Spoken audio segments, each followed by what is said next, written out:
All right, so I'll continue.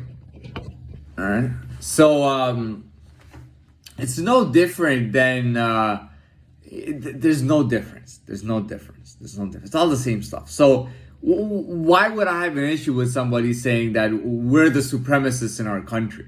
It's your goddamn country, man. Yeah, I mean, what else would you be doing? So I had no issue with that. Now, the point I'm getting to is that the police, this police presence or police community involves your white supremacist groups, right?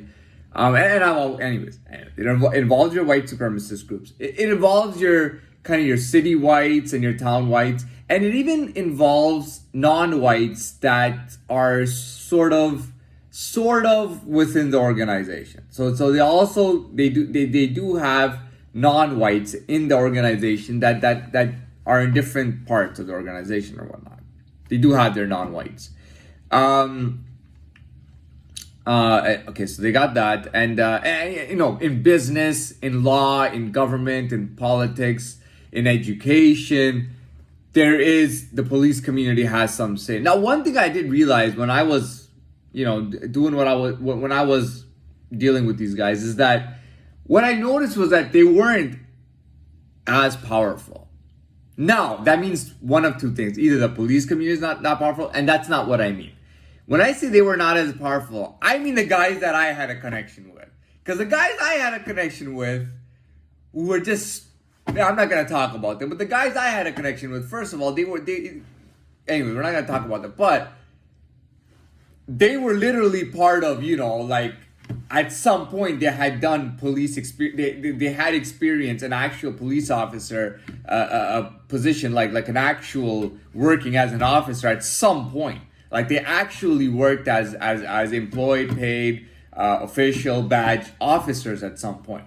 All right, they had done that job at some point. Now they were way higher and way past that. They were way crazier for that stuff. Like way too good for that stuff. All right, and that's all I'm gonna say. They were just way too good for that stuff. Although they had literally done that. That's when I found out how limited they were. Because even if I was associated with these guys and they were all that over here in this ball, the actual police community is that big, and it involves white supremacy, education, business, government, and all that stuff in there. So just sticking with these guys was not enough. Sticking with these guys wouldn't stop me from running into problems and stuff like that. However, it gave me protection against the police community. Now, that didn't mean that I had any special privileges. That did, and that's bullshit. Anybody who says that they were not attributed to that. They were not attributed to that at all. But I had no special privilege with them. There was no special privilege given to me. Okay, but I'll tell you what it did do for me. It stopped the police community from screwing with me. They were interested in screwing with me. And when I say screwing with me, I mean using me. They were interested in using me, but at the time they just couldn't figure out, and they couldn't get enough information on me to make me a usable person. You know what I mean? It was just it was shadow world. It was confusing. They didn't. Plus the shadow world with intelligence. No, the shadow world that I've talked about before, that was hunting these shadow guys down. They weren't telling them what's going on, but because they had already used me and that they were trying to get guys above me and they were working on that, they didn't release information on me to the police community. They didn't tell them anything about me. They didn't want to tell them about me. Because they knew that I was in for 7 years, and they had 7 years to catch as many guys as they could in this shadow world, right? And I would say the top of the guys would have been caught 4 months ago. However, the situation changed. So the top guys didn't get caught, all right? Now, the thing is that, because of the shadow world thing and their objective of getting these other guys, they were not releasing information on me to the police community, making it difficult to gauge if I was even worth something or not. And if I was not worth something, they couldn't use me. So I didn't have to worry about that. Plus, I had protection from this ball, which is supposed to be firm enough and strong enough that it kept them from using or screwing with me. That was to the extent of it. That's it. But I didn't have privilege and everything like the other ones do. You see what I'm saying? I didn't have that. I wasn't, and that was a problem that they had. How dare you bring in somebody who's not part of the KKK, who's not part of government, education, anything. And how dare you put him at that level? How dare you put this guy at that level? And the police officers, I'm talking about like first ranking officers, like the beginners. They were, I heard them talk. I heard one guy talk about he wanted to leave his job, man. He couldn't handle it anymore. He was getting so much pressure on him, and he had a family to take care of and all that shit.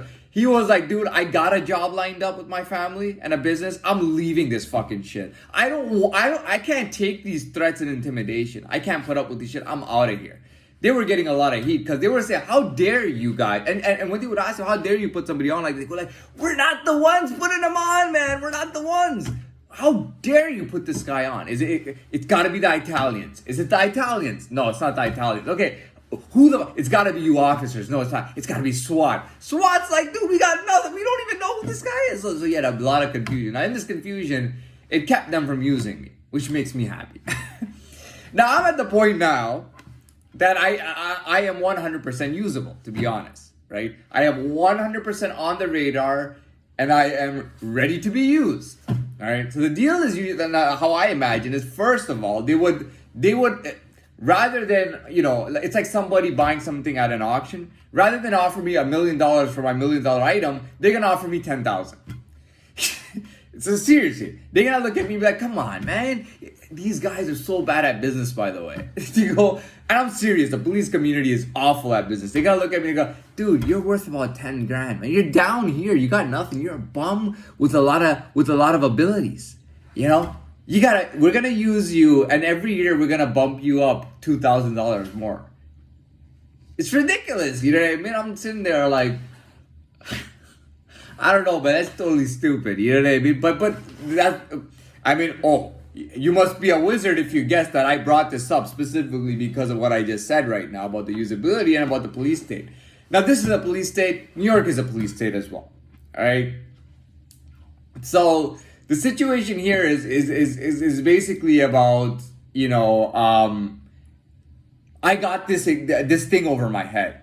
Which is a police state, and I have to deal with and address it in a proper manner, and they will take me for my genuineness here because this is repetitive, and I've said this before, and they'll hear this and understand this. Connections, all right, hundreds of connections, all right, local and international, okay. Membership as a 1%er, all right. That's still in the works, though. I mean, they claim it. They'll say, for example, so and so, who's a 1%er, is great to talk to. He can tell you about money in any way. Okay, that's where it's at. I'll be honest with you. That's where the 1%er thing is at. So and so, they talk about a 1%er in their group that they actually know, and they go, so and so can talk about money all day long, and he's so good to listen to. I feel like I'm gonna double my money game just by listening to him. Right? That's where the 1%er status is at. The $5 to $6 million is confirmed and in. They're like, dude, it's in.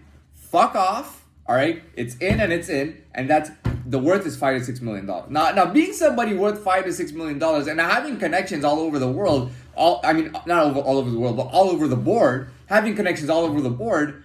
Now, what are you gonna entice me with? And right now that would lead them to say, well, we're gonna try to intimidate you. Yeah, we're gonna intimidate you into letting you use us. Into letting us use you. We're gonna try to intimidate you into. So they're already ready for it. So they're already targeting millionaires. They heard what I said about the shadow world. They know I'm not in there. They don't care about the shadow. Right now, they're targeting millionaires. Multimillionaires. So their target is on multimillionaires. If we get enough multimillionaires, get the whole goddamn community of multimillionaires. When they do that, they're gonna be like, now they're already on the bikers. They've been on the bikers for 7 years, for over 7 years now. They've been on the bikers, the Hells Angels and the bikers. They've been on them for over 7 years now. Over 7 years. Over 7 years they've been giving them shit. It's because of you motherfuckers that this guy's able to do what he's able to do. It's because of you which one of you assholes put him on? Who's the one who put Mr.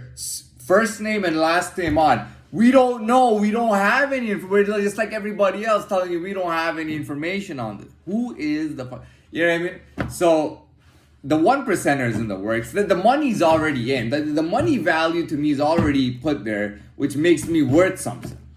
Then comes my skill and ability. All right.